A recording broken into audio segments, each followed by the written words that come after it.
ನಿಷ್ಕಿಂಚನ ಮಯಿ ಅನುರಕ್ತಚೇತಸಃ ಶಾಂತ ಮಹಾಂತೋಖಿಲ ಜೀವವತ್ಸಲಾಃ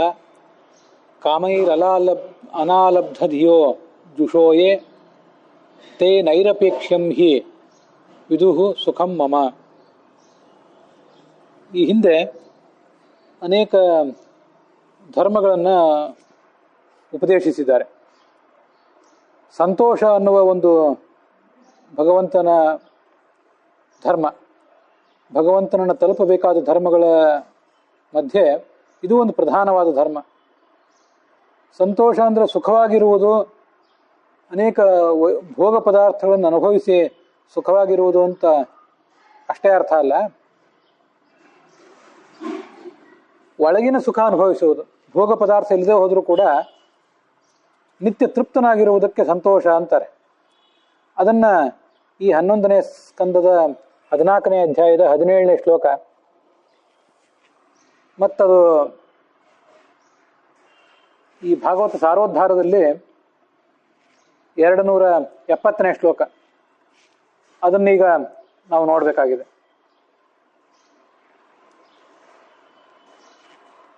ಈ ಹಿಂದಿನ ಭಾಗದಲ್ಲಿ ಈ ಶ್ಲೋಕ ನೋಡಿದ್ದೇವೆ. ಸಾಧಕರು ಯಾವ್ಯಾವ ಬಗೆಯವರು ಇರ್ತಾರೆ ಅಂತ ಅನ್ನೋದನ್ನು ನಾವಲ್ಲಿ ನೋಡಿದ್ದೇವೆ.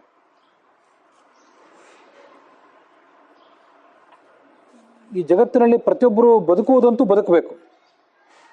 ಅದಕ್ಕಾಗಿ ಬದುಕಲಿಕ್ಕೆ ಆಹಾರ ಬೇಕು. ಅತ್ರ ಆಹಾರಾರ್ಥಂ ಕರ್ಮ ಕುರ್ಯಾದ ನಿಂದ್ಯಂ ಪ್ರಾಣಾಸಂಧಾರ್ಯಾಃ ಕುರ್ಯಾದ ಆಹಾರಂ ಪ್ರಾಣಸಂಧಾರಣಾರ್ಥಂ ಪ್ರಾಣಾಸಂಧಾರ್ಯಾಃ ತತ್ವಜಿಜ್ಞಾಸನಾರ್ಥಂ ತತ್ವಂ ಜಿಜ್ಞಾಸ್ಯಂ ಏನ ಭೂಯೋ ನ ದುಃಖಂ ಅಂತ ಒಂದು ಸುಭಾಷಿತ ಹೇಳ್ತದೆ. ಆಹಾರ ಸಂಪಾದನೆ ಮಾಡುವುದಕ್ಕಾಗಿ ಏನಾದರೂ ಒಂದು ವೃತ್ತಿ ಮಾಡಬೇಕು ಮನುಷ್ಯ. ಆಹಾರ ಸಂಪಾದನೆ ಯಾಕೆ ಅಂದರೆ ಬದುಕುವುದಕ್ಕಾಗಿ. ಬದುಕು ಯಾಕೆ ಅಂದರೆ ತತ್ವಜ್ಞಾನಕ್ಕಾಗಿ. ತತ್ವಜ್ಞಾನ ಯಾಕೆ ಅಂದರೆ ಮುಕ್ತಿಗಾಗಿ. ಹಾಗಾದರೆ ಪ್ರಾಣ ಅಂತೂ ಎಲ್ಲರಿಗೂ ಬೇಕು. ಏನಾದರೂ ಒಂದು ವೃತ್ತಿಯನ್ನು ಅವಲಂಬಿಸಬೇಕು. ಅದರಲ್ಲಿ ಅಯಾಚನ ಮತ್ತು ಸಯಾಚನ ಅಂತ 2 ಥರದ ವೃತ್ತಿ. ಅಯಾಚನ ಅಂದರೆ ಯಾರನ್ನೂ ಏನೂ ಬೇಡದೇ ಇರುವುದು. ನಿಸರ್ಗದಿಂದ ತಾನಾಗಿ ಏನು ಸಿಗ್ತದೋ, ತರಗೆಲೆಗಳು, ಹಣ್ಣು ಹಂಪಲು ಮೊದಲಾದದ್ದು, ಅಂಥದ್ದೇನು ಸಿಗ್ತದೋ ಅದನ್ನು ಮಾತ್ರ ಅವಲಂಬಿಸಿ ಬದುಕುವುದಕ್ಕೆ ಅಯಾಚನ ಅಂತಾರೆ.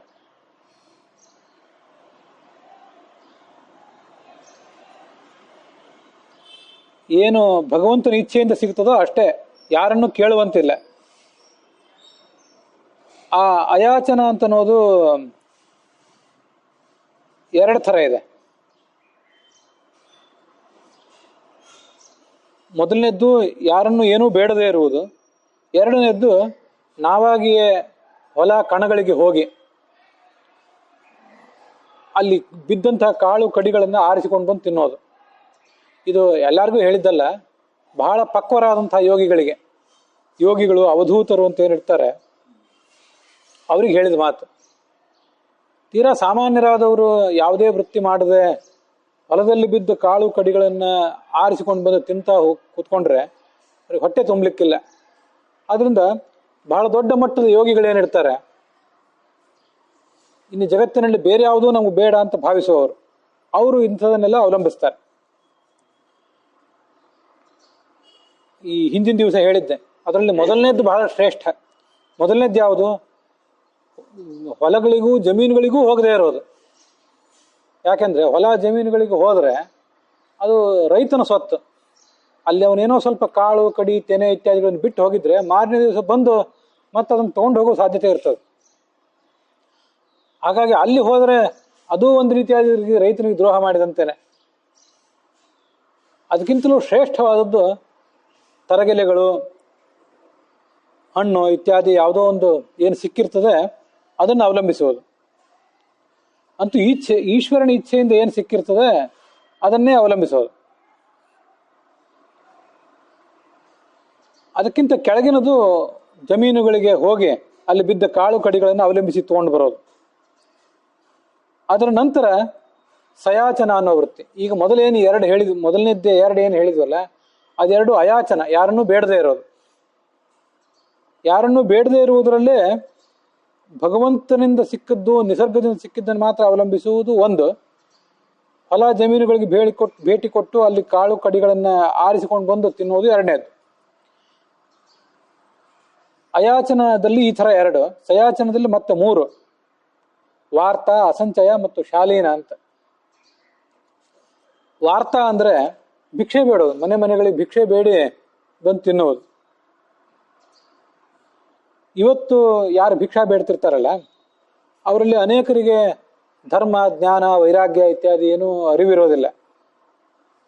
ಕೆಲವರು ರೋಗಗ್ರಸ್ತರಾಗಿ ದುಡಿಲಿಕ್ಕಾಗದೆ ಭಿಕ್ಷೆ ಬೇಡವರು ಇರ್ತಾರೆ. ಇನ್ನು ಕೆಲವರು ಭಿಕ್ಷುಕರು ಅಂತ ಯಾರು ಇರ್ತಾರಲ್ಲ, ಅವರು ಧರ್ಮ, ಭಕ್ತಿ, ವೈರಾಗ್ಯ ಇತ್ಯಾದಿಗಳಿಂದ ತುಂಬಿದ ಜೀವನವನ್ನು ನಡೆಸುವವರು.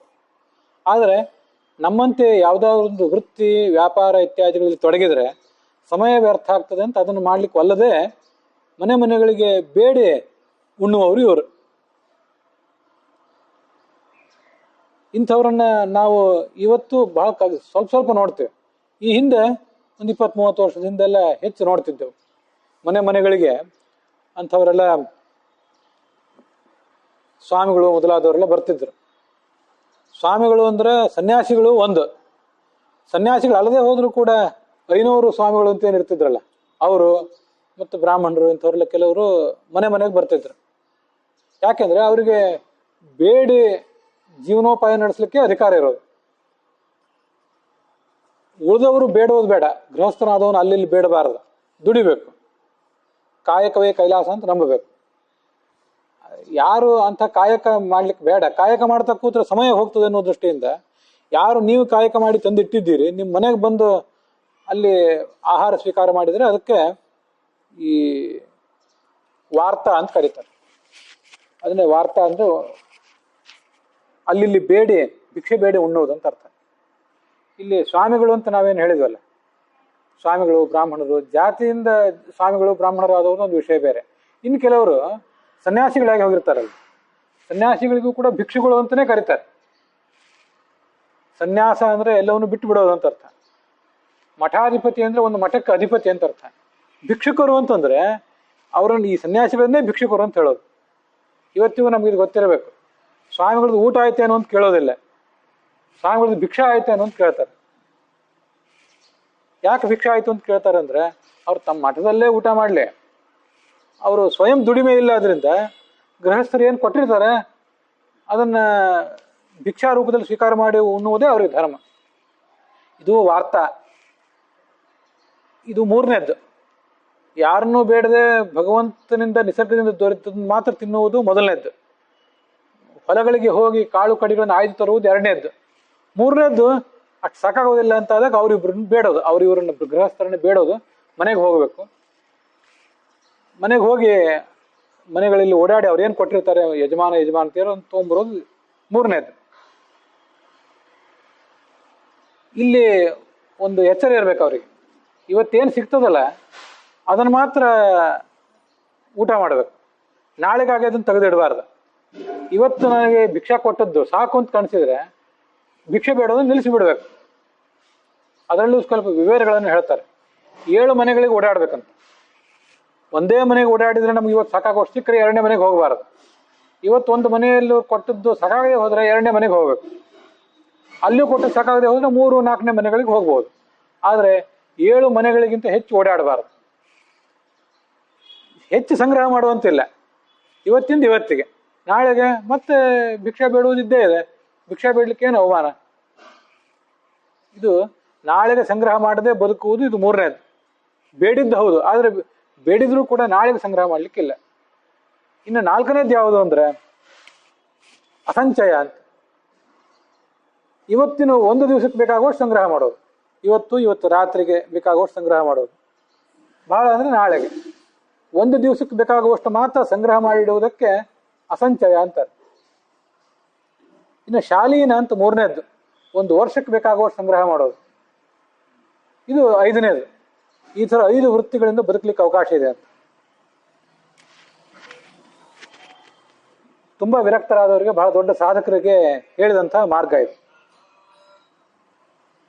ಇದು ಅಲ್ಲದೇನೆ ನಮ್ಮ ತಲೆಮಾರು, ನಮ್ಮ ಮುಂದಿನ ತಲೆಮಾರು, ಅದರ ಮುಂದಿನ ತಲೆಮಾರಿಗೆಲ್ಲ ಸಾಕಾಗುವಷ್ಟು ಅನೇಕ ಅನ್ಯಾಯಗಳನ್ನು, ಅನೀತಿಗಳನ್ನು ಮಾಡಿ ಗಳಿಸಿಡುವುದೇನಿದೆ ಅದು ಪರಮ ನೀಚತನ. ಅದು ಅಂಥವ್ರ ಬಗ್ಗೆ ಭಾಗವತ ಮಾತಾಡೋದೇ ಇಲ್ಲ. ಮಾತಾಡುವುದು ಈ 5 ಜನರ ವರ್ಗೀಕರಣದ ಕುರಿತಾಗಿ ಮಾತ್ರ. ಈ ಥರ ಅವರು ಬದುಕ್ತಿರ್ತಾರೆ. ಈ ಹಿಂದೆ ಇಂಥ ಒಂದು ಶ್ಲೋಕ ಬಂದಿತ್ತು. ನಿಷ್ಕಿಂಚನ ಅಂತ ಒಂದು ಶಬ್ದ ಪ್ರಯೋಗ ಮಾಡ್ತಾರೆ. ಇಲ್ಲಿ ಬಂದಿರುವುದು ನಿಷ್ಕಿಂಚನ ಅಂತ ಶಬ್ದ. ನಿಷ್ಕಿಂಚನ ಮಯಿ ಅನುರಕ್ತ ಚೇತಸಃ, ನನ್ನಲ್ಲಿ ಮನಸ್ಸಿಟ್ಟಿರಬೇಕು.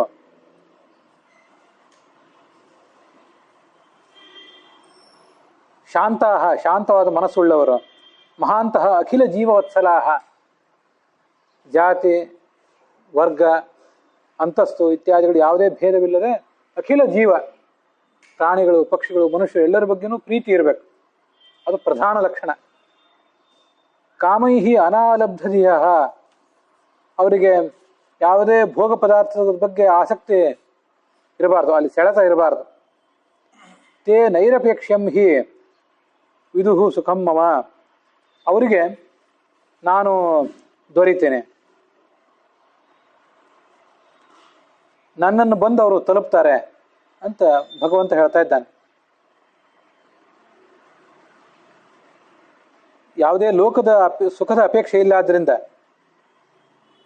ಸ್ವರೂಪ ಸುಖ, ಅಂತರಂಗದ ಸುಖ ಅನ್ನೋದು ಹೊರಗಿನಿಂದ ಬರುವುದಿಲ್ಲ ಅಂತ ಅವರಿಗೆ ಎಚ್ಚರ ಇದೆ.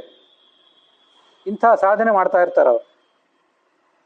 ಅಲ್ಲೊಂದು ಶ್ಲೋಕ, ಯಾವತ್ ಭ್ರಿಯೇತ ಜಠರಂ ತಾವತ್ ಸತ್ವಂ ಹಿ ದೇಹಿನಾಂ ಅಧಿಕಂ ಯೋಭಿಮನ್ಯೇತ ಸಸ್ತೇನೋ ದಂಡಮರ್ಹತಿ. ಈ 5 ವರ್ಗೀಕರಣ ಈಗ ಹೇಳಿದೆ. ಗೃಹಸ್ಥರಾದವರು ತೀರಾ ಇದಕ್ಕೆ ಅಂಟಿಕೊಂಡ್ರೆ ಸ್ವಲ್ಪ ಕಷ್ಟನೇ. ಸ್ವಲ್ಪ ಅವರು ನಾಳೆಗೆ, ನಾಡಿಗೆ, ಮುಂದಿನ ವರ್ಷಕ್ಕೆ ಎಲ್ಲ ಗಳಿಸಿಡ್ಬೇಕಾಗ್ತದೆ. ಆಪತ್ಕಾಲಕ್ಕೆ ಅಂತ ಸ್ವಲ್ಪ ಅವರಿಗೆ ಎಚ್ಚರವೂ ಇರಬೇಕಾಗ್ತದೆ. ಆದರೂ ಮನುಷ್ಯನಿಗೆ ಒಂದು ತೃಪ್ತಿ ಇರಬೇಕು. ನನ್ನ ಹೊಟ್ಟೆ ತುಂಬಲಿಕ್ಕೆ, ನನ್ನ ಕುಟುಂಬದ ಹೊಟ್ಟೆ ತುಂಬಲಿಕ್ಕೆ ಎಷ್ಟು ಸಾಕೋ ಅಷ್ಟನ್ನು ಮಾತ್ರ ನಾನು ಗಳಿಸ್ಬೇಕು, ಅದಕ್ಕಿಂತ ಹೆಚ್ಚು ಬೇಡ ಅನ್ನೋ ಎಚ್ಚರ ಇರಬೇಕು. ಅದಕ್ಕಿಂತ ಹೆಚ್ಚಿನ ಯಾರು ಗಳಿಸ್ತಾನೆ ಅವನು ಕಳ್ಳ, ಅವನಿಗೆ ಶಿಕ್ಷೆ ಆಗಬೇಕು ಅಂತ ಹೇಳ್ತದೆ ಭಾಗವತ. ಈ ದೃಷ್ಟಿಯಿಂದ ಕಳ್ಳರು ಅಲ್ಲದೇ ಇದ್ದವರು ನಾವ್ಯಾರೂ ಅಲ್ಲ. ಕೇವಲ ಹೊಟ್ಟೆಗೆ ಬೇಕಾದದ್ದು ಅಷ್ಟೇ ಅಲ್ಲದೇನೆ ಇನ್ನೂ ಹೆಚ್ಚಿನದನ್ನು ನಾವು ಗಳಿಸ್ತಾ ಇದ್ದೇವೆ. ಆ ಗಳಿಸ್ಲಿಕ್ಕಾಗಿ ಒಂದಿಷ್ಟು ಸಮಯ ನಾವು ವಿನಿಯೋಗಿಸ್ತೀವಿ, ಶಕ್ತಿ ವಿನಿಯೋಗಿಸ್ತೇವೆ. ಅದರಿಂದ ಏನಾಗ್ತದೆ, ಭಗವಂತನ ಕುರಿತಾಗಿ, ಅಧ್ಯಾತ್ಮದ ಕುರಿತಾಗಿ ಇನ್ನೊಂದಿಷ್ಟು ಶ್ರವಣ ಮಾಡಲಿಕ್ಕೆ, ಒಂದಿಷ್ಟು ನಾಮ ಜಪ ಮಾಡಲಿಕ್ಕೆ, ಅಧ್ಯಾತ್ಮ ಧರ್ಮ ಅಂತ ಸ್ವಲ್ಪ ಗಮನ ಕೊಡಲಿಕ್ಕೆ ಸಮಯ ಇಲ್ಲದಂತಾಗ್ತದೆ. ನಮಗೆ ಸಮಯನೇ ಇಲ್ರಿ, ಪುರುಸೊತ್ತೇ ಇಲ್ರಿ ಅಂತ. ಮತ್ತೆ ಶಕ್ತಿಯೂ ಇರೋದಿಲ್ಲ. ಎಲ್ಲ ಶಕ್ತಿ ಇಲ್ಲೇ ಸೋರಿ ಹೋಗಿರ್ತದೆ. ವಾಸ್ತವಿಕವಾಗಿ ಅವರೆಲ್ಲ ಕಳ್ಳರೇ. ಅದರಿಂದ ಕಳ್ಳರು ಅಂದರೆ ಎಲ್ಲರೂ ರಾತ್ರಿ ಮಲಗಿದಾಗ ಇನ್ನೊಬ್ಬರ ಮನೆಗೆ ಕನ್ನ ಹಾಕಿ ಕಳ್ಳತನ ಮಾಡೋರು ಇರ್ತಾರಲ್ಲ, ಅವರೇ ಮಾತ್ರ ಕಳ್ಳರಲ್ಲ. ಅವರೂ ಕಳ್ಳರೇ, ಇವರೂ ಕಳ್ಳರೇ. ತಮ್ಮ ಹೊಟ್ಟೆಗೆ ಎಷ್ಟು ಬೇಕೋ, ಕುಟುಂಬಕ್ಕೆ ಎಷ್ಟು ಬೇಕೋ ಅದಕ್ಕಿಂತ ಹೆಚ್ಚು ದುಡಿಯುವವರೆಲ್ಲರೂ ಕಳ್ಳರೇ. ಹೀಗಿರುವಾಗ ಇನ್ನೊಬ್ಬರ ಕಿಸೆಗೆ ಕನ್ನ ಹಾಕಿ ಬದುಕುವವರು ಏನಿದ್ದಾರೆ ಅವರು ಪರಮ ನೀಚರು. ಇವರಿಗೇ ದಂಡ ಆಗಬೇಕು. ತಮ್ಮ ಹೊಟ್ಟೆ ಪಾಡಿಗಿಂತ ಹೆಚ್ಚು ದುಡಿಯುವವರಿಗೆ ದಂಡ ಆಗಬೇಕು ಅಂದರೆ ಹಗಲು ದರೋಡೆಗೋರರಿಗೆ, ಕಿಸೆಗಳ್ಳರಿಗೆ ಎಂಥ ನರಕ, ಎಂಥ ಪಾಪ ಆಗ್ತದೆ ಅನ್ನೋದನ್ನು ನಾವು ಬಹಳ ಆಲೋಚನೆಯಿಂದ ತಿಳ್ಕೋಬೇಕು. ಅಕಿಂಚನಾನಾಂ ಹಿ ಧನಂ ಶಿಲೋಂಛನಂ ಸತೇನ ನಿರ್ವರ್ತಿತ ಸಾಧು ಸತ್ಕ್ರಿಯ ಕಥಂ ವಿಗರ್ಹ್ಯಂತು ಕರೋಮ್ಯಧೀಶ್ವರಾಹ ಪೌರೋಧಸಂ ಹೃಷ್ಯತಿ ಏನ ದುರ್ಮತಿ ಅಂತ. ಈ ಹಿಂದಿನ ಶ್ಲೋಕ ಏನು ನೋಡಿದ್ವಲ್ಲ, ಇದನ್ನ ಕೃಷ್ಣ ಉದ್ಧವನಿಗೆ, ತನ್ನ ಮಂತ್ರಿಗೆ ಹೇಳಿದ ಮಾತು, ತನ್ನ ಆಪ್ತ ಸಹಾಯಕನಿಗೆ ಹೇಳಿದ ಮಾತು. ಇನ್ನು ಮುಂದಿಂದ ಏನಿದೆಯಲ್ಲ, ವಿಶ್ವರೂಪಾಚಾರ್ಯ ಅನ್ನೋರೊಬ್ರು ದೇವತೆಗಳಿಗೆ ಹೇಳಿದ ಮಾತು. ಈ ದೇವತೆಗಳಿಗೆ ಪುರೋಹಿತರು ಬೃಹಸ್ಪತಿ ಅಂತ, ಗುರುಗ್ರಹದ ದೇವತೆ. ಒಂದು ಬಾರಿ ದೇವತೆಗಳು ಆ ಬೃಹಸ್ಪತಿಗಳಿಗೆ ಅವಮಾನ ಮಾಡಿದ್ರು.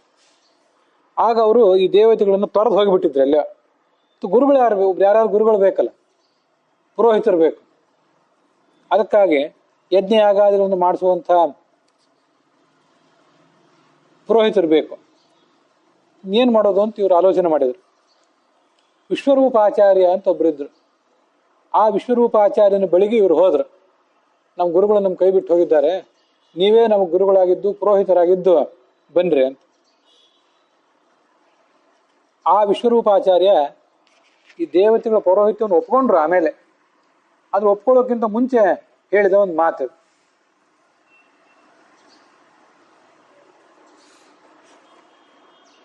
ಅಕಿಂಚನಾನಾಂಭಿ ಧನಂ ಶಿಲೋಂಚನಂ. ನಾವು ಅಕಿಂಚನರಾಗಿ ಬದುಕಬೇಕು, ಸಂಪತ್ತು ಸಂಗ್ರಹ ಇತ್ಯಾದಿಗಳಲ್ಲಿ ನಾವು ತೊಡಗಬಾರದು. ಹಾಗಾದ್ರೆ ಜೀವನ ನಡೆಯೋದು ಹೇಗೆ ಅಂದರೆ ಶಿಲೋಂಚನಂ. ಹೊಲಗಳಿಗೆ ರೈತರದೆಲ್ಲ ಸಾಗಣೆ ಆದಮೇಲೆ ಹೊಲಗಳಿಗೆ ಹೋಗಿ ಅಲ್ಲಿ ಕಾಳು ಕಡಿ ಏನು ಬಿದ್ದಿರ್ತದೆ ಅದನ್ನು ಆರಿಸಿ ತರಬೇಕು ನಾವು. ಇದು ಎರಡನೇ ಮಾರ್ಗ ಅಂತ ಹೇಳಿದೆ. ಹಿಂದೆ ಬಂದದ್ದು ಒಂದನೇ ಮಾರ್ಗ ಹಿಂದಿನ ಶ್ಲೋಕದಲ್ಲಿ. ಹೊಲಗಳಿಗೂ ಭೇಟಿ ಕೊಡದೆ ಕಾಳು ಕಡಿಗಳನ್ನು ಆಯ್ದುಕೊಳ್ಳದೆ ಏನು ತಲೆಗೆರೆಗಳಿಗೂ ಇತ್ಯಾದಿಯಲ್ಲಿ ಬಿದ್ದಿರ್ತಾವಲ್ಲ ಅದನ್ನು ತಿನ್ನುವುದಕ್ಕೆ ಯದೃಚ್ಛಾ ಮಾರ್ಗ ಅಂತಾರೆ. ಅದು ಬಹಳ ದೊಡ್ಡದು. ಎರಡನೇದ್ದು ಹೊಲ ಇತ್ಯಾದಿಗಳಿಗೆ ಭೇಟಿ ಕೊಟ್ಟು ಕಾಳು ಕಡಿಗಳನ್ನು ಆಯ್ದು ತರುವುದು. ಅದು ಆ ಮಾರ್ಗದಿಂದ ನಾನೀಗ ಸ್ವಲ್ಪ ಏನೋ ಜೀವನೋಪಾಯಕ್ಕಾಗಿ ವೃತ್ತಿ ಮಾಡ್ತಿದ್ದೀನಿ.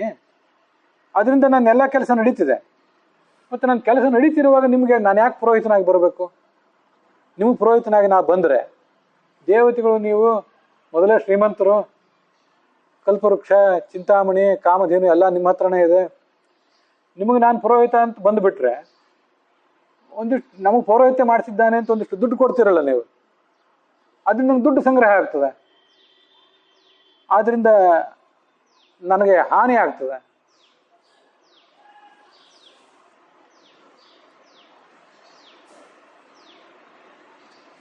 ಈಗಾಗಲೇ ಮಾಡ್ಲಿಕ್ಕೆ ಬೇರೆ ಯಾವುದೇ ವೃತ್ತಿ ಇಲ್ಲದೆ ಹೋದರೆ, ಧನಾರ್ಜನೆ ಇಲ್ಲದೆ ಹೋದರೆ ಅವರೇನಾದರೂ ಪೌರೋಹಿತ್ಯ ಮಾಡ್ಬೋದು. ನಾನೇ ಯಾಕೆ ಪೌರೋಹಿತ್ಯ ಮಾಡಬೇಕು, ಬೇಡ ಅಂತ ಅವ್ರದ್ದು ಆಲೋಚನೆ. ಆಮೇಲೆ ಒಪ್ಕೊಂಡ್ರು, ಅದು ಮುಂದಿನ ಮಾತು. ಇಲ್ಲಿ ನಾವು ಆಲೋಚನೆ ಮಾಡಬೇಕಾದಂಥ ಒಂದು ಸಂಗತಿ, ಈ ಜಗತ್ತಿನಲ್ಲಿ ಪುಕ್ಕಟ್ಟೆ ಯಾವುದೂ ಸಿಗೋದಿಲ್ಲ.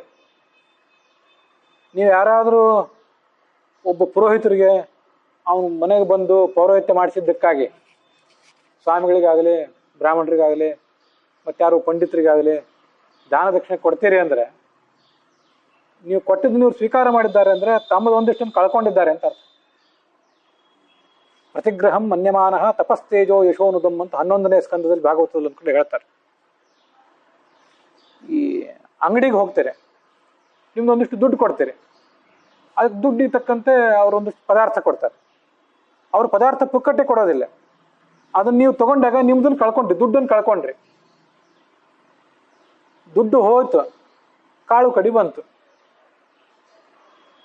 ಪುಕ್ಕಟ್ಟೆ ಯಾವುದೂ ಸಿಗೋದಿಲ್ಲ. ಪುಕ್ಕಟ್ಟೆ ಅಂತ ಏನು ಮಾತಾಡ್ತೀವಿ, ಅದು ಒಂದು ಕಡೆ ಇನ್ನೆಲ್ಲಾದ್ರೂ ಕಿತ್ಕೊಂಡು ಇನ್ನೊಂದು ಕಡೆ ಕೊಡುವುದೇ ಅದು ಮೋಸ ಅಷ್ಟೇ. ಅದು ಇನ್ನೊಂದು ವಿಷಯ, ಅಂಗಡಿಯಲ್ಲಿ ವ್ಯಾಪಾರ ಮಾಡುವವರು ಇರ್ತಾರಲ್ಲ, ಅವರಿಗೆ ತಪಶಕ್ತಿ ಮಂತ್ರಶಕ್ತಿ ಇದೇನು ಬೇಕಾಗಿಲ್ಲ.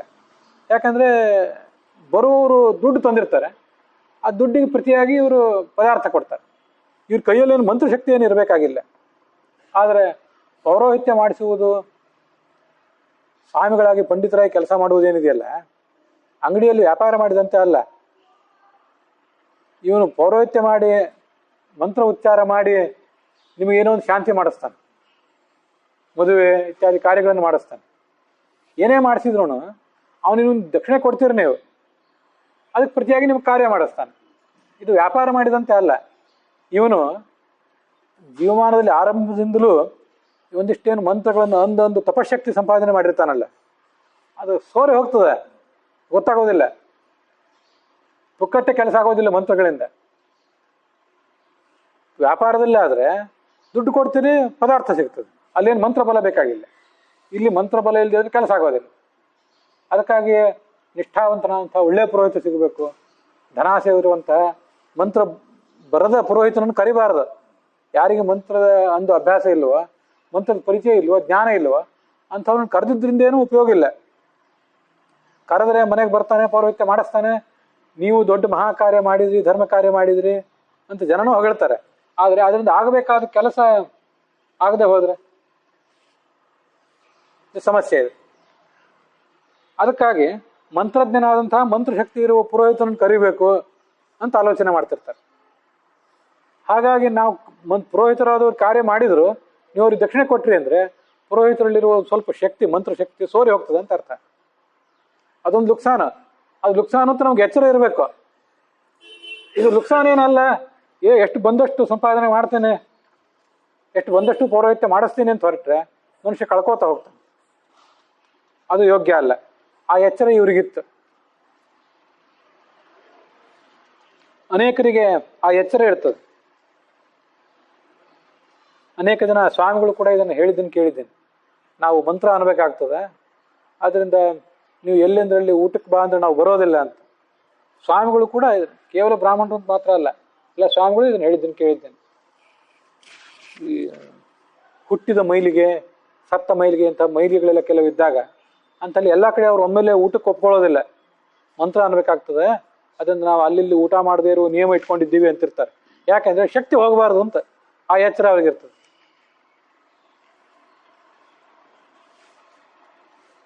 ಆದ್ರಿಂದ ಪೌರೋಹಿತ್ಯಕ್ಕೆ ನಾನು ಯಾಕೆ ಒಪ್ಪಲಿ ಅಂತಿದ್ದಾರೆ ಅವರು. ಪೌರೋಹಿತ್ಯ ಬೇಡ ನನಗೆ ಅಂತಿದ್ದಾರೆ ಅವರು. ಇದನ್ನ ಗಮನ ಇಟ್ಟು ಕೇಳಬೇಕು, ಎಷ್ಟು ಸಂಯಮ ಇತ್ತು ಅವರಿಗೆ ಅಂತ. ಮೊದಲನೇ ಯೋಗಿಗಳದು ಹಿಂದೆ ಬಂತು, ಇದು ಎರಡನೇ ಯೋಗಿಗಳದು. ಅವರಷ್ಟು ಮೊದಲನೆಯವರಷ್ಟು ಇವ್ರು ಪಕ್ವರಲ್ಲ. ಹಿಂದೆ ಬಂದದ್ದು ನಿಸರ್ಗದಲ್ಲಿ ತಾನಾಗೆ ಸಿಗುವಂಥ ಪತ್ರ ಅಂದ್ರೆ ಎಲೆ, ಪುಷ್ಪ, ಫಲ, ನೀರು, ಅದನ್ನೇ ಬದುಕೋದು. ಹೊಲಕ್ಕೂ ಹೋಗ್ಲಿಕ್ಕಿಲ್ಲ, ಅದು ಮೊದಲನೇದ್ದು. ಹೊಲಕ್ಕೆ ಹೋಗುವುದು ಶಿಲೋಂಚ ವೃತ್ತಿ ಅಂತ ಕರೀತಾರೆ. ಅಲ್ಲಿ ಬಿದ್ದು ಕಾಳು ಕಡಿಗಳನ್ನು ಆಯ್ತು ತರೋದು ಎರಡನೇದು.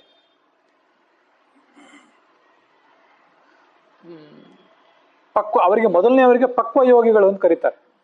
ಬಹಳ ಪಕ್ವವಾದ ಪರಿಸ್ಥಿತಿ ಅವರು. ಇವ್ರು ಎರಡನೇವರು ಪಕ್ವರಲ್ಲ. ಇವರು ಪಕ್ವ ಅಂದ್ರೆ ಹಣ್ಣಾಗಿದ್ದು ಅಂತ ಅರ್ಥ. ಹಣ್ಣಾಗಿಲ್ಲ, ಹಣ್ಣಾಗ್ಲಿಕ್ಕೆ ಬಂದಿದೆ, ಇನ್ನೊಂದು ಸ್ಟೆಪ್ ಮೇಲೆ ಹೋದ್ರೆ ಹಣ್ಣಾಗ್ತಾರೆ. ಈಗ ಇನ್ನೂ ಹಣ್ಣಾಗಿಲ್ಲ. ಪಕ್ವ ಕಲ್ಪ ಯೋಗಿಗಳು ಅಂತ ಕರೀತಾರೆ ಅವರು.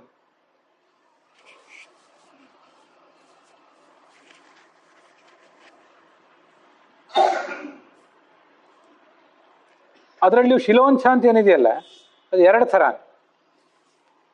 ಅದೇನು ಶಿಲೋಂಛ ಅಂತ ಎರಡು ಥರ ಅಂದ್ರೆ, ಯಜಮಾನ ಅಲ್ಲಿ ಕೊಯ್ಲು ಮಾಡಿರ್ತಾನಲ್ಲ, ತನ್ನ ಮನೆಗೆ ತೊಗೊಂಡು ಹೋಗ್ತಾನಲ್ಲ, ಅಲ್ಲಿ ಬಿದ್ದಿರುವ ಧಾನ್ಯದ ಕಾಳನ್ನ ಹೆಕ್ಕಿ ತಂದ್ರೆ ಅದು ಉಂಚ. ಈಗ ವಿಚಾರ ಮಾಡ್ರಿ, ಕಾಳು ಎಷ್ಟು ಬಿದ್ದಿರ್ಬಹುದು ಅಲ್ಲಿ, ಮತ್ತೆ ಕಾಳನ್ನ ಆರಿಸಲಿಕ್ಕೆ ಶ್ರಮ ಎಷ್ಟಿದೆ. ಅಂತೂ ಅಲ್ಲಿ ಹೋಗಿ ಕಾಳನ್ನ ಆಯ್ದು ತರೋದು, ಒಂದು ಸ್ವಚ್ಛ ಮಾಡೋದು, ಕುಟ್ಟಿ ಪುಡಿ ಮಾಡಿ ಅದರಿಂದ ಜೀವನ ನಡೆಸೋದು, ಎಷ್ಟು ಕಷ್ಟದ ವೃತ್ತಿ. ಇನ್ನೊಂದು ಅಷ್ಟಾಗದೆ ಹೋದಾಗ ಅಲ್ಲೇ ಬರೀ ಕಾಳಿನಿಂದ ಏನಾಯ್ತು, ಇಲ್ಲ ತೆನೆಗಳು ಬಿದ್ದಿದ್ರು ನೋಡೋಣ, ತೆನೆಗಳನ್ನೇ ಆಯ್ತು ಅಂದ್ರೆ ಸಾಕಷ್ಟು ಕಾಳು ಸಿಗ್ತಾವಲ್ಲ, ಅದು ಶಿಲ. ಇವೆರಡಕ್ಕೆ ಸೇರಿ ಶಿಲೋಂಚ ಅಂತಾರೆ. ಮಹಾಭಾರತದ ದ್ರೋಣರು ಇಂಥ ಶಿಲೋಂಚ ವೃತ್ತಿಯನ್ನು ಅವಲಂಬಿಸಿದ್ರು. ಎಲ್ಲೂ ಯಾರನ್ನು ಬೇಡಬಾರ್ದು, ಮನೆಗೆ ಹೋಗಿ ಬೇಡೋದು ಬೇಡ ಅಂತ. ಯಾಕಂದ್ರೆ ಮನೆಗೆ ಹೋಗಿ ಬೇಡುವುದು 3ನೇ ಗ್ರೇಡ್. ಅದು 3ನೇ ಗ್ರೇಡಿಗೆ ಹೋಗ್ಲಿಕ್ಕೆ ಅವ್ರ ಮನಸ್ಸು ಒಪ್ಪಿರ್ಲಿಲ್ಲ. 2ನೇ ಗ್ರೇಡ್ನಲ್ಲಿ ಅವರಿದ್ರು. ಆದ್ರೆ ಎಷ್ಟೋ ದಿವಸ ಆದ್ರೂ ಕೊನೆಗೊಂದು ದಿವಸ ಆ ವೃತ್ತಿ ನಡಿಲಿಲ್ಲ ಅವ್ರಿಗೆ. ಸಮಸ್ಯೆ ಇದೆ. ಯಾಕಂದ್ರೆ ಅವ್ರ ಮಗ ಅಶ್ವತ್ಥಾಮ ಅಂತಿದ್ನಲ್ಲ, ಅವನು ಈ ಕೌರವರ ಸ್ನೇಹಿತ ಆಗಿದ್ದ. ಕೌರವರು ರಾಜಕುಮಾರರು ಮನೆಯಲ್ಲಿ ಹಾಲು ಕುಡಿದು ಬರ್ತಿದ್ರು. ಎಲ್ಲರೂ ಇವನು ಅವ್ರ ಜೊತೆ ಆಟ ಆಡ್ತಿದ್ದ. ನಡುವೆ ಬಿಡುವಿನಲ್ಲಿ ಹೋಗಿ ಹಾಲು ಕುಡಿದು ಬರ್ತಿದ್ರು. ನಾನು ಹಾಲು ಕುಡಿಬೇಕು ಅಂತ ಇವನು ಮನೆಗೆ ಬರ್ತಿದ್ದ. ಮನೆಯೊಳಗೆ ಹಾಲು ಇರಲಿಲ್ಲ, ಕಾಳು ಕಡಿಯಿದ್ದು, ಆದ್ರೆ ಹಿಟ್ಟಿತ್ತು. ಆ ಹಿಟ್ಟಿಗೆ ನೀರು ಹಾಕಿ ತಾಯಿ ಕೊಡ್ತಿದ್ಲು ಅಂತ ಹೇಳ್ತದೆ ಮಹಾಭಾರತ. ಹಾಲು ಕುಡಿದು ಬಂದೆ ಅಂತ ಅಂತಿದ್ದ. ಕೊನೆಗೊಂದು ದಿವಸ ಅವರಿಗೆ ಇವನ್ ಯಾವ ಹಾಲು ಕುಡಿತಾನೆ, ಇವನಿಗೆ ಹಾಲು ಕುಡಿಲಿಕ್ಕೆ ಏನು ಬೇಕಾದ ಶಕ್ತಿ ಏನಿದೆ ಅಂತ ಆ ಕೌರವ ರಾಜಕುಮಾರರಿಗೆ ಅನಿಸ್ತು. ಬಾ, ನಮ್ಮ ಅರಮನೆಗೆ ಕರ್ಕೊಂಡು ಹೋಗಿ ನಿನಗೆ ಹಾಲು ಕೊಡಿಸ್ತೇವೆ ಅಂತ ಅವ್ರಂದ್ರು. ಆಗ ತಾಯಿ ಹತ್ರ ಜಗಳ ಮಾಡಿದ. ನೀನು ಕೊಟ್ಟದ್ದು ಅದು ಹಾಲಲ್ಲ, ಇದು ಹಿಟ್ಟಿನ ನೀರು, ನಿಜವಾದ ಹಾಲು ಬೇಕು ಅಂತ ಹಠ ಮಾಡಿದ. ಆವಾಗ ಆ ದ್ರೋಣರಿಗೆ ಬೇರೆ ಮಾರ್ಗ ಇಲ್ದಂಗಾಯ್ತು. ಹಸು ಯಾರು ಕೊಡೋರು, ಆಕಳು ಬೇಕಲ್ಲ. ಅವ್ರ ಗುರು ಪರಶುರಾಮ ಅಂತಿದ್ರು. ಅವ್ರ ಹತ್ರ ಹೋದ್ರು. ಅವ್ರೇನಾದ್ರು ಸಾಕಷ್ಟು ದಾನ ಧರ್ಮ ಎಲ್ಲ ಮಾಡಿದ್ರು ಅವ್ರು ಹಿಂದೆ. ಯಾಕೆಂದ್ರೆ ಈ ಭೂಮಿಯಲ್ಲಿ ಈ ರಾಜರ ದುರಾಡಳಿತ ಬಹಳ ಆದಾಗ ಭೂಮಿಯಲ್ಲಿ 21 ಬಾರಿ ಸಂಚಾರ ಮಾಡಿ ತನ್ನ ಕೊಡ್ಲಿಯಿಂದ ಎಲ್ಲರನ್ನು ಕಡ್ದು ಅವ್ರ ಸಂಪತ್ತನ್ನೆಲ್ಲ ಇವ್ರಿಗೆ ದಾನ ಮಾಡಿ ಸುಮ್ಮನೆ ಕೂತ್ಬಿಟ್ಟಿದ್ರು ಅವ್ರು. ಸ್ವಲ್ಪ ಏನಾದ್ರು ಇದ್ರೆ ನಮ್ಮ ಗುರುಗಳು ನಮಗೂ ಒಂದಿಷ್ಟು ದಾನ ಕೊಡ್ತಾರೆ ಅಂತ ಇವ್ರು ಹೋದ್ರು. ಅಲ್ಲಿ ಏನೂ ಇರಲಿಲ್ಲ, ಎಲ್ಲ ಖಾಲಿಯಾಗಿ ಹೋಗಿದೆ. ಒಂದಿಷ್ಟು ಶಸ್ತ್ರಾಸ್ತ್ರ ಜ್ಞಾನ ಇದೆ, ಬೇಕಾದ್ರೆ ಅದನ್ನೇ ಕೊಡ್ತೀನಿ ಅಂದ್ರು. ಇವ್ರು ಅದನ್ನೇ ತೊಗೊಂಡ್ರು, ಮತ್ತಷ್ಟು ತೊಗೊಂಡು ಕೌರವ ಪಾಂಡವರಿಗೆ ಅದನ್ನು ವಿದ್ಯಾಭ್ಯಾಸ ಮಾಡಿಸಿದ್ರು ಮುಂದೆ. ಆವಾಗ ಅಷ್ಟು ದಿವಸ ಕಾಡಿನಲ್ಲಿದ್ದು ನಿಷ್ಪ್ರಹರಾಗಿ ಪ್ರಾಮಾಣಿಕರಾಗಿ ಯಾರಿಗೂ ಬಗ್ಗದೆ ಜೀವನ ನಡೆಸ್ತಿದ್ದವರು ಅಲ್ಲಿಂದ ಬಂದು ನಾಡಿಗೆ ಬಂದರು. ಕಾಡಿಂದ ನಾಡಿಗೆ ಬಂದವರೇ ಬಿದ್ದರು, ಅದು ಅಧಃಪತನ. ಯಾವಾಗ ಕೌರವ್ರ ಮನೆಯಲ್ಲಿ ಇದ್ರು ಕೌರವರು ಹಂಗಿಗೆ ಬಿದ್ದರು. ದುರ್ಯೋಧನನ ಪಕ್ಷಕ್ಕೆ ನಿಂತು ಮುಂದೆ ಅವ್ರು ಯುದ್ಧ ಮಾಡಬೇಕಾಯ್ತು. ಭೀಷ್ಮ, ದ್ರೋಣ, ಕೃಪ ಈ 3 ಜನರದ್ದು ಇದೇ ಆಗಿತ್ತು. ಭೀಷ್ಮ ಅಂತೂ ಆ ಅರಮನೆ ಕುಲದವರೇ ಆಗಿದ್ರು. ದ್ರೋಣ, ಕೃಪರು ಇವರಿಬ್ಬರು ಕ್ಷತ್ರಿಯರೆಲ್ಲ ಬ್ರಾಹ್ಮಣರು. ಆದರೆ ಇಂಥ ಒಂದು ಕಾರಣದಿಂದಾಗಿ ಈ ದ್ರೋಣ ಕೃಪಿ ಅನ್ನುವರನ್ನು ಮದುವೆ ಮಾಡ್ಕೊಂಡಿದ್ರು. ಕೃಪಿಯ ಅಣ್ಣನೇ ಕೃಪ, ಅವರಿಬ್ಬರು ಸಂಬಂಧಿಕರು, ಭಾವ ಮೈದುನರು. ಇಬ್ಬರು ಸೇರಿ ಅರಮನೆಗೆ ಬಂದು ತಮ್ಮ ನಿಸ್ಪೃಹ ಜೀವನ ಬಿಟ್ಟು ಕೆಳಗೆ ಬಿದ್ದರು. ಇದು ಮನುಷ್ಯನ 2ನೇ ಗ್ರೇಡ್ನಿಂದ ಕೆಳಗೆ ಬರುವುದ್ರದ್ದು ಒಂದು ಸೂಚನೆ ಇದೆಲ್ಲ. ಮುಂದೆ 272ನೇ ಶ್ಲೋಕ. ಮಾಗಾರ ದಾರಾತ್ಮಜ ದೇಹ ಬಂಧುಷು ಸಂಗೋ ಯದಿ ಸ್ಯಾತ್ ಭಗವತ್ ಪ್ರಿಯೇಶುನಃ ಯಃ ಪ್ರಾಣವೃತ್ಯ ಪರಿತುಷ್ಟ ಆತ್ಮವಾನ್ ಸಿದ್ಧ್ಯತ್ಯದೂರಾನ್ನ ತಥೇಂದ್ರಿಯ ಪ್ರಿಯ. ಇದು ಪ್ರಹ್ಲಾದ ನರಸಿಂಹನ ಎದುರಿಗೆ ಮಾಡಿದಂಥ ಒಂದು ಪ್ರಾರ್ಥನೆ.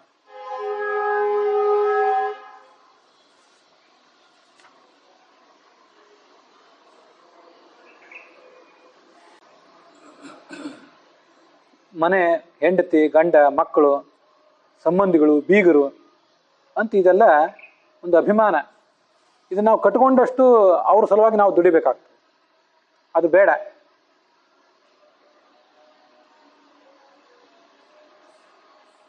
ನಮಗೇನು ಇವತ್ತು ರಕ್ತ ಸಂಬಂಧಿಗಳು, ಬೀಗರು ಅಂತಿದ್ದವ್ರು ಬಂದಿದ್ದಾರೆ, ಅವರು ಒಂದು ವೇಳೆ ಭಗವದ್ಭಕ್ತರಾದರೆ, ಅವರು ಅಧ್ಯಾತ್ಮ ಧರ್ಮದಲ್ಲಿ ಆಸಕ್ತರಾದವರಾಗಿದ್ದರೆ ನಮಗೂ ಅವರಿಗೂ ಲಾಭ. ಅವರೇ ಈ ಜಗತ್ತಿನಲ್ಲಿ ಮುಳುಗಿ ಹೋದವರಾಗಿದ್ದರೆ, ಬರೇ ಅರ್ಥ, ದುಡ್ಡು, ವ್ಯಾಪಾರ ಇದರಲ್ಲೇ ಮುಳುಗಿದವರಾಗಿದ್ದರೆ, ಧನಾಸಕ್ತರಾಗಿದ್ದರೆ, ನಾವು ಅವ್ರನ್ನ ನೋಡಿ ಅವರಂತೆ ಆಗಿಬಿಡ್ತೇವೆ. ನಮ್ಮ ಬೀಗರು, ನಮ್ಮ ಸಂಬಂಧಿಕರು ಇಷ್ಟೆಲ್ಲ ಧನವಂತರಾಗಿರುವಾಗ ನಾವೊಬ್ಬರು ಯಾವುದೋ ಆದರ್ಶ, ಅದೇನೋ ತೃಪ್ತಿ, ಧರ್ಮ, ಅಧ್ಯಾತ್ಮ ಬದುಕಿದ್ರೆ ನಮಗೆ ಬೆಲೆ ಕೊಡೋರು ಯಾರು? ಭಾಳ ಕಷ್ಟ ಅಂಥೇಳಿ ನಾವು ಅವರಂತೆ ಆಗಿಬಿಡ್ತೇವೆ. ಅವರು ಭಗವದ್ಭಕ್ತರಾದರೆ, ಅವರು ಧರ್ಮ ಅಧ್ಯಾತ್ಮದಲ್ಲಿ ಆಸಕ್ತರಾದರೆ ಅವ್ರನ್ನ ನೋಡಿ ನಾವು ಕಲಿತೀವಿ, ನಮ್ಮ ನೋಡಿ ಅವರು ಕಲಿತಾರೆ. ಆದ್ದರಿಂದ ಅಂಥ ಬಂಧು ಮಿತ್ರರನ್ನು ನನಗೆ ಕೊಡು ಅಂತ ಪ್ರಹ್ಲಾದ ನರಸಿಂಹನನ್ನು ಕೇಳಿದೆ. ಕೇವಲ ಪ್ರಾಣಧಾರಣಕ್ಕಾಗಿ ಯಾರು ಸಂಪಾದನೆ ಮಾಡ್ತಿದ್ದಾರೆ, ಅದಕ್ಕಿಂತ ಹೆಚ್ಚಿನ ಸಂಪಾದನೆ ಬೇಡ. ಬದುಕಲಿಕ್ಕಾಗಿ ಎಷ್ಟು ಸಂಪಾದನೆ ಸಾಕೋ ಅಷ್ಟೇ ಸಂಪಾದನೆ ಅಂತ ಯಾರು ಬದುಕ್ತಿರ್ತಾರೆ, ಅಂಥವರು ಮನಸ್ಸನ್ನು ಗೆದ್ದು, ಇಂದ್ರಿಯಗಳನ್ನು ಗೆದ್ದು ಭಗವಂತನ ಸಾಕ್ಷಾತ್ಕಾರ ಪಡಿತಾರೆ. ಯಾರು ಇಂಥ ಆತ್ಮತೃಪ್ತಿಯಿಂದ ಬದುಕೋದಿಲ್ಲ, ಹೊಟ್ಟೆಪಾಡಿಗಿಂತ ಹೆಚ್ಚಿನ ಸಂಪತ್ತನ್ನು ಗಳಿಸುವ ಪ್ರಯತ್ನ ಮಾಡ್ತಾನೆ, ಅವನಿಗೆ ಅಪರೋಕ್ಷ ಜ್ಞಾನ ಆಗೋದಿಲ್ಲ. ಭಗವಂತ ಎಂದೂ ಅವನಿಗೆ ಒಲಿಯೋದಿಲ್ಲ. ಪ್ರಾಣಧಾರಣಕ್ಕಿಂತಲೂ ಹೆಚ್ಚಾಗಿ ಹೊಟ್ಟೆಗಾಗಿ, ಗೇಣು ಬಟ್ಟೆಗಾಗಿ ಅನ್ನೋದಕ್ಕಿಂತ ಹೆಚ್ಚು ದುಡಿದು, ಅದರಿಂದ ಶ್ರಮಪಟ್ಟು ಸಮಯ ಕಳ್ಕೊಂಡು ಬದುಕ್ತಾ ಇದ್ರೆ ನಿನಗೆ ನನ್ನ ಅಪರೋಕ್ಷ ಜ್ಞಾನ ನಾನು ಕೊಡೋದಿಲ್ಲ, ನನ್ನನ್ನು ನಾನು ನಿಂಗೆ ತೋರಿಸ್ಕೊಳ್ಳೋದಿಲ್ಲ ಅಂತ ಭಗವಂತ ಅವರಿಂದ ದೂರ ಎದ್ದು ಬಿಡ್ತಾನೆ. ಮತ್ತು ಅದರಿಂದ ಏನಾಗ್ತದೆ ಅಂದರೆ ಪುನರ್ಜನ್ಮನೇ, ಮತ್ತೆ ಇನ್ನೊಂದು ಜನ್ಮ, ಅದರಿಂದ ಮತ್ತೊಂದು ಜನ್ಮ, ಇದೇ ಆಗ್ತಾ ಹೋಗ್ತದೆ.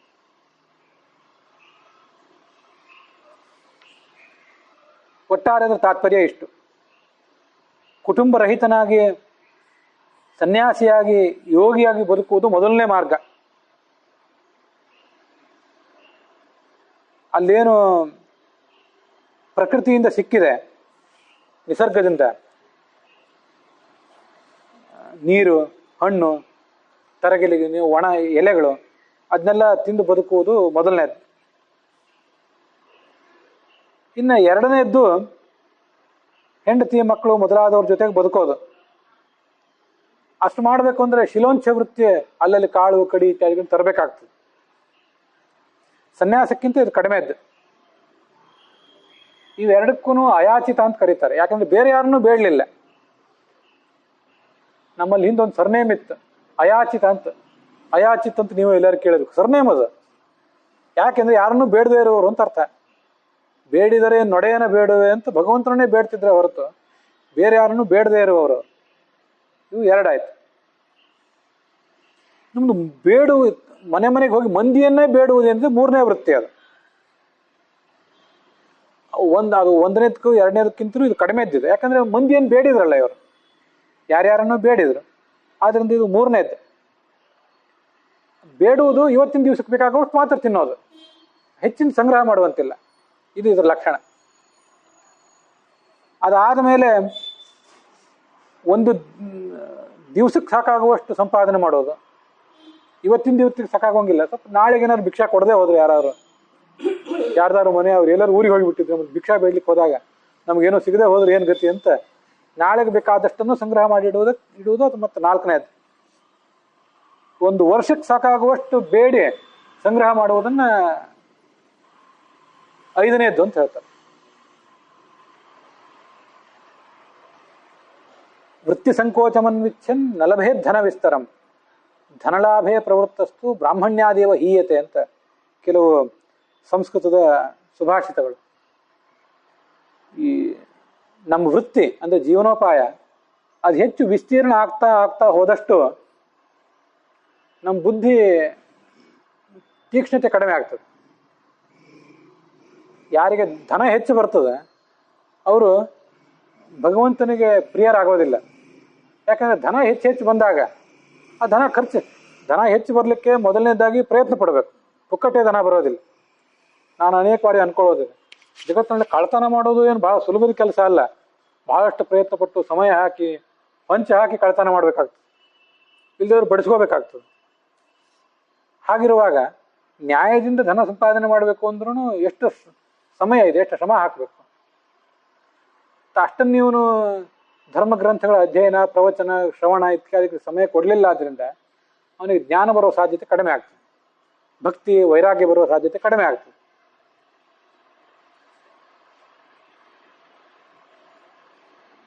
ಅದಕ್ಕಾಗಿ ನಮ್ಮ ವೃತ್ತಿಯನ್ನ ಸಾಧ್ಯ ಆದಷ್ಟು ಕಡಿಮೆ ಮಾಡ್ಕೋಬೇಕಂತ. ಇದು ದೊಡ್ಡ ದೊಡ್ಡ ಜ್ಞಾನಿಗಳಿಗೆ ಹೇಳಿದಿರುವಂತ ಒಂದು ವಿಷಯ. ಅದಲ್ಲದೇನೆ ಮನುಷ್ಯ ಬ್ರಹ್ಮಚರ್ಯಾಶ್ರಮ, ಗೃಹಸ್ಥಾಶ್ರಮ, ವಾನಪ್ರಸ್ಥಾಶ್ರಮ, ಸನ್ಯಾಸ ಮೂರು ಕೇಳ್ತಿದ್ವಲ್ಲ. ಬ್ರಹ್ಮಚಾರಿಯಾಗಿದ್ದು ಅಧ್ಯಯನ ಮಾಡೋದು, ಗೃಹಸ್ಥನಾಗಿದ್ದು ಏನಾದ್ರೂ ವೃತ್ತಿ ಮಾಡಿ ದುಡ್ಡು ಗಳಿಸಿ ಮಕ್ಕಳನ್ನು ಪಡೆದು ಮದುವೆ ಮಾಡ್ಕೊಂಡು ಮಕ್ಕಳನ್ನು ಪಡೆದು ಮಕ್ಕಳನ್ನು ದಾರಿಗೆ ಹಚ್ಚೋದು. ಮುಂದೆ ವಾನಪ್ರಸ್ಥಾಶ್ರಮ ಅಂತ ಒಂದು ಆಶ್ರಮ ಇರ್ತಿತ್ತು. ಅದು ಇವತ್ತಿನ ರಿಟೈರ್ಮೆಂಟ್ ನಿವೃತ್ತಿ ಜೀವನ ಅಂತ ಏನಿದೆಯಲ್ಲ, ನಿವೃತ್ತ ಜೀವನ, ಅದೇ ವಾನಪ್ರಸ್ಥ. ಕಾಡಿಗೆ ಹೋಗೋದು ಅಂತ. ಕಾಡಿಗೆ ಹೋಗ್ತಿದ್ರು ಅವರು ಎಲ್ಲರೂ, ಅನೇಕ ಜನ ಹೋಗ್ತಿದ್ರು. ಕಾಡಿನಲ್ಲಿ ಹೋಗೋದು ಅಂದ್ರೆ ಏನರ್ಥ, ಯಾವುದೇ ವೃತ್ತಿ ವ್ಯಾಪಾರ ಉದ್ಯೋಗ ಎಲ್ಲ ಬಿಡೋದು ಅಂತ ಅರ್ಥ. ಆದ್ರೆ ಇವತ್ತಿನ ಕಲಿಯುಗದಲ್ಲಿ ಕಾಡಿಗೆ ಹೋಗಿ ಬದುಕಲಿಕ್ಕೆ ಪರ್ಮಿಷನ್ ಕೊಟ್ಟಿಲ್ಲ ಶಾಸ್ತ್ರ. ಬದುಕೋದು ಬಹಳ ಕಷ್ಟ, ಅಷ್ಟು ದೃಢ ನಿರ್ಧಾರ ಬೇಕಲ್ಲ, ಕೊಟ್ಟಿಲ್ಲ ಶಾಸ್ತ್ರ. ನಾಡಿನಲ್ಲೇ ಇರ್ರಿ, ಆದ್ರೆ ಒಂದು ಹಂತದಲ್ಲಿ ಜೀವನದಿಂದ ನಿವೃತ್ತರಾಗ್ರಿ. 58, 60, 65 ಅಂತ ಬೇರೆ ಬೇರೆ ಉದ್ಯೋಗಗಳಿಗೆ ಮಾಡಿರೋದು ಇದನ್ನೇ. ಈ ಉದ್ಯೋಗಗಳಲ್ಲೊಂದು ನಿವೃತ್ತಿ ಕೊಡ್ತಾರಲ್ಲ, ಇಂಥದೊಂದು ಸ್ವಯಂ ನಿವೃತ್ತಿಯನ್ನು ಮನುಷ್ಯ ತಾನಾಗೆ ಪಡ್ಕೋಬೇಕು. ವಾಲಂಟರಿ ರಿಟೈರ್ಮೆಂಟ್ ಅನ್ನೋದನ್ನ ಅವನು ಬೇರೆ ವ್ಯಾಪಾರದಲ್ಲಿದ್ದವರನ್ನ ನಿವೃತ್ತರನ್ನಾಗಿ ಮಾಡಿ ರಿಟೈರ್ಡ್ ಮಾಡಿ ಅವ್ರನ್ನ ಕಳಿಸೋರು ಯಾರು ಇರೋದಿಲ್ಲ.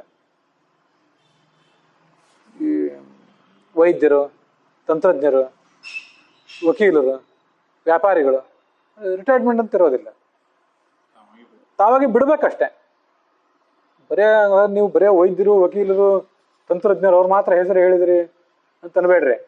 ಇದನ್ನ ಪ್ರವಚನಕಾರರು, ಪುರೋಹಿತರು ಅವರು ಅನ್ವಯ ಮಾಡ್ಕೋಬೇಕು. ನಮ್ಗೆ ಹೇಳಿಲ್ಲ ಅದೆಲ್ಲ ಅವ್ರಿಗೆ ಹೇಳಿದ್ದು ಅಂತ ಅನ್ಕೋಬಾರ್ದು. ಇಷ್ಟು ದಿವಸ ಗಳಿಸಿದ್ ಸಾಕು, ಇನ್ನು ಗಳಿಸೋದಿಲ್ಲ. ಗಳಿಕೆಗಾಗಿ ಏನನ್ನೂ ಮಾಡೋದಿಲ್ಲ. ಯಾರಾದ್ರೂ ಬಂದು ಏನಾದ್ರು ಕೇಳಿದ್ರೆ ಬೋಧನೆ ಮಾಡ್ತೇನೆ, ಆದ್ರೆ ಗಳಿಕೆಗಾಗಿ ಮಾಡೋದಿಲ್ಲ ಅನ್ನುವಂಥ ಒಂದು ಸಂಯಮ ನಮಗೂ ಬರಬೇಕು. ಅಂಥವ್ರನ್ನ ನೋಡಿದ್ದೇನೆ ನಾನು. ಕೆಲವ್ರನ್ನ ತೀರಾ ಅಪರೂಪಕ್ಕೆ ಇರ್ತಿರ್ತಾರೆ, ಅಂಥವ್ರನ್ನ ಕೆಲವ್ರನ್ನ ನೋಡಿದ್ದೇನೆ. ಏನು ಯಾರು ದಕ್ಷಿಣೆ ದಾನ ಸಂಭಾವನೆ ಕೊಟ್ಟು ತಗೊಳ್ಳೋದೇ ಇರೋದು. ಏನಾದರೂ ಬೇಕಾದ್ರೆ ಕೇಳ್ರಿ ಹೇಳ್ತೇನೆ, ಆದರೆ ಯಾರಿಂದಲೂ ಏನೂ ತಗೊಳ್ಳೋದಿಲ್ಲ. ಇಂಥವ್ರನ್ನ ಬಹಳ ಕಷ್ಟಪಟ್ಟು ಹುಡುಕ್ಬೇಕಾಗ್ತದೆ. ಅಂಥವ್ರು ಇದ್ದಾರೆ ಅಂಥವ್ರು ಸಮಾಜದಲ್ಲಿ. ಈ ಥರ ಬದುಕಬೇಕು ಅಂತ ಶಾಸ್ತ್ರ ನಮಗೆ ಎಚ್ಚರ ಕೊಟ್ಟಿದೆ. ಇದು 5 ವರ್ಗೀಕರಣ ಹೇಳಿದೆ ನಾನು. ಈ ಪುಸ್ತಕ ಇಟ್ಕೊಂಡು ನೋಡುವವರು ಇದನ್ನೊಂದು ಗಮನಿಸ್ಬೇಕು. 224ನೇ ಪುಟದಲ್ಲಿ ಕೊನೆಯ 3 ಪ್ಯಾರಾಗ್ರಾಫ್ಗಳು. ಒಂದು ದಿನಕ್ಕೆ ಸಾಕಾಗುವಷ್ಟು ಮಾತ್ರ ಯಾಚನೆ ಮಾಡುವುದು ಅಸಂಚಯ. ಒಂದು ಪಕ್ಷ ಅಂದರೆ 15 ದಿವಸ ಅಥವಾ ಒಂದು ತಿಂಗಳು ಅದಕ್ಕೆ ಬೇಕಾಗುವಷ್ಟು ಸಂಗ್ರಹ ಮಾಡಲಿಕ್ಕೆ ತಯಾರಾಗುವುದು ಇದಕ್ಕೆ ವಾರ್ತಾ ಅಂತಾರೆ. ಒಂದು ವರ್ಷಕ್ಕೆ ಬೇಕಾಗುವಷ್ಟು ಸಂಗ್ರಹ ಮಾಡಿಡುವುದನ್ನ ಶಾಲೀನ ಅಂತಾರೆ. ಇದನ್ನ ವಿಷ್ಣು ತೀರ್ಥಾಚಾರ್ಯರು ತಮ್ಮ ವ್ಯಾಖ್ಯಾನದಲ್ಲಿ ಹೇಳಿದ್ದಾರೆ. ಏಕಸ್ಮಿನ್ನೇವ ದಿನೇ ಜೀವನೋಪಾಯಿಕ ಸ್ವೀಕರಣಂ ಉತ್ತಮಂ ಸಾ ವೃತ್ತಿ ಅಸಂಚಯ ಪದೋದಿತ. ಪಕ್ಷ ಮಾಸಾದಿ ಕಾಲ ಪರ್ಯಂತಂ ಜೀವನೋಪಾಯಿಕ ಸ್ವೀಕರಣಂ ಮಧ್ಯಮಂ ತಥಾ ವೃತ್ತಿಸ್ತು ವಾರ್ತಾ ಇತಿ ಗೀಯತೆ ಯಾಯಾವರಮಿತಿ ಚ. ಇನ್ನ ಸಂವತ್ಸರ ಪರ್ಯಂತಂ ಜೀವನೋಪಾಯಿಕ ಸ್ವೀಕರಣಂ ಮಧ್ಯಮಂ ಇಯಂ ವೃತ್ತಿ ಶಾಲೀನಮಿತಿ ಶಬ್ದತೆ ಅಂತ ವಿಷ್ಣು ತೀರ್ಥಾಚಾರ್ಯ ಹೇಳಿದ್ದು. ಹೀಗೆ ಹೇಳಿದಾಗ ಅದು 5 ಇದ್ದದ್ದು 6 ಆಗ್ತದೆ. ನಿಸರ್ಗದಿಂದ ಸಿಗುವುದನ್ನು ಮಾತ್ರ ಸ್ವೀಕಾರ ಮಾಡುವುದು, ಹಣ್ಣು, ನೀರು, ತರಗೆಲೆ ಮೊದಲಾದ್ದನ್ನು. ಶಿಲೋಂಚ ವೃತ್ತಿಯಿಂದ ಬದುಕುವುದು 2ನೇದ್ದು. ಮತ್ತೆ ಬೇಡಿ ತಿನ್ನುವುದು 3ನೇದ್ದು. ಆ ಬೇಡಿ ತಿನ್ನುವುದರಲ್ಲೇ ಮತ್ತೆ ಒಂದು ದಿವಸಕ್ಕೆ ಬೇಕಾಗುವಷ್ಟು ಸಂಗ್ರಹ ಮಾಡುವುದೊಂದು, 15 ದಿವಸಕ್ಕೆ ಬೇಕಾಗುವಷ್ಟು ಸಂಗ್ರಹ ಮಾಡುವುದೊಂದು, ಒಂದು ವರ್ಷಕ್ಕೆ ಬೇಕಾಗುವಷ್ಟು ಸಂಗ್ರಹ ಮಾಡುವುದೊಂದು ಅಂತ ಹೀಗೆ ವರ್ಗೀಕರಣ ಮಾಡಿದ್ದಾರೆ ವಿಷ್ಣು ತೀರ್ಥಾಚಾರ್ಯರು. ಆದರೆ ಮೂಲ ಭಾಗವತ ತಾತ್ಪರ್ಯದಲ್ಲಿ ಆಚಾರ್ಯರು ಇಷ್ಟಿಷ್ಟು ವರ್ಗೀಕರಣಗಳನ್ನು ಮಾಡಿಲ್ಲ. ಇಲ್ಲಿ ವರ್ಗೀಕರಣ ಮಾಡಿರೋದು ವಿಷ್ಣು ತೀರ್ಥಾಚಾರ್ಯರು ಮಾಡಿದ್ದು ತಪ್ಪು ಅಂತ ಹೇಳಿ ಕೊರಟಿಲ್ಲ ನಾನು. ಆದರೆ ಬೇಡಿ ಉಣ್ಣುವುದೇ ಅಂತೂ 3ನೇ ವೃತ್ತಿ ಏನಿದೆಯಲ್ಲ, ಅದರಲ್ಲಿ ಒಂದು ಹೊತ್ತಿಗೂ ಸಂಗ್ರಹ ಮಾಡದೇ ಇರುವುದು, ಇವತ್ತಿಂದ ಇವತ್ತಿಗೆ ನಾಳೆಗೇನು ಸಂಗ್ರಹ ಮಾಡದೇ ಇರುವುದು, ಇದು 3ನೇದ್ದು. ಒಂದು ದಿವಸಕ್ಕೆ ಸಂಗ್ರಹ ಮಾಡುವುದು 4ನೇದ್ದು, ಒಂದು ವರ್ಷಕ್ಕೆ ಸಂಗ್ರಹ ಮಾಡುವುದು 5ನೇದು ಅಂತ ಇನ್ನೊಂದು ವರ್ಗೀಕರಣನೂ ಇದೆ. ಭಾಗವತ ತಾತ್ಪರ್ಯದ ಕೆಲವು ವಾಕ್ಯಗಳನ್ನು ನೋಡಿದ್ರೆ ಅದು ಗೊತ್ತಾಗ್ತದೆ.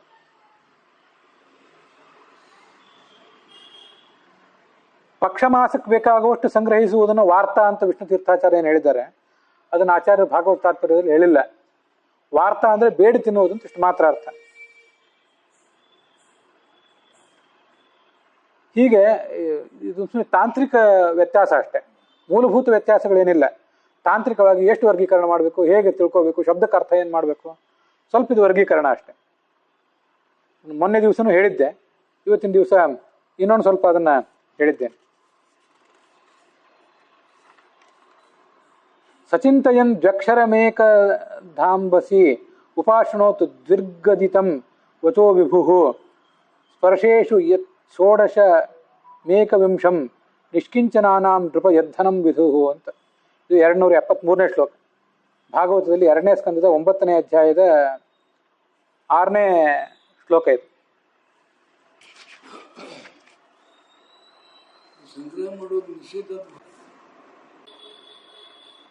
ಚತುರ್ಮುಖ ಸೃಷ್ಟಿ ಮಾಡಬೇಕು ಅಂತ ಕೂತಿದ್ದಂತ, ಸೃಷ್ಟಿ ಮಾಡಿದವನಲ್ಲ. ಪರಮಾತ್ಮನ ಹೊಕ್ಕಳಿನಿಂದ ಒಂದು ಕಮಲ ಹೊರಗೆ ಬರ್ತದೆ, ಆ ಕಮಲದಲ್ಲಿ ಚತುರ್ಮುಖ ಕೂತ್ಕೊಂಡಿದ್ದ. ಸೃಷ್ಟಿ ಮಾಡಬೇಕು, ಏನು ಮಾಡಬೇಕು, ಹೇಗೆ, ಅದಕ್ಕೆ ಬೇಕಾದ ಜ್ಞಾನ ಇಲ್ಲಿಂದ. ಆಗ 2 ಅಕ್ಷರದ ಒಂದು ಶಬ್ದ ಕೇಳಿಸ್ತಂತೆ. ಅದೇನಂದ್ರೆ ತ ಮತ್ತು ಪ ಅಂತ 2 ಅಕ್ಷರಗಳು, ತಪ ಅಂತ ಒಂದು ಶಬ್ದ. ತಪ ಅಂದ್ರೆ ತಪಸ್ಸು ಮಾಡು, ಆಲೋಚನೆ ಮಾಡು ಅಂತ ಅರ್ಥ ಅದಕ್ಕೆ.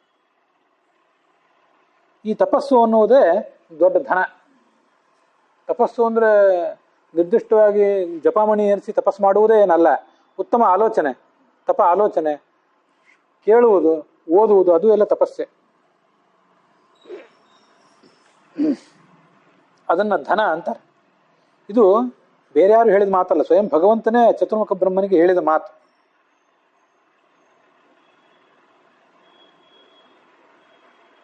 ನಾವು ಧನ ಯಾಕೆ ಗಳಿಸ್ತೇವೆ? ಆಪತ್ತಿಗಾಗಿ.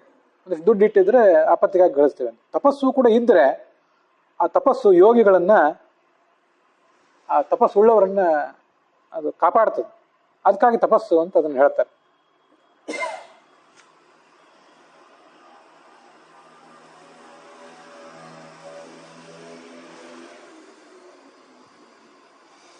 ಈ 273ನೇ ಶ್ಲೋಕ, ಅದು 2ನೇ ಸ್ಕಂದದ 9ನೇ ಅಧ್ಯಾಯದ 6ನೇ ಶ್ಲೋಕದ ರೂಪವಾಗಿ ಬಂದಿರೋದು ಭಾಗವತದಲ್ಲಿ.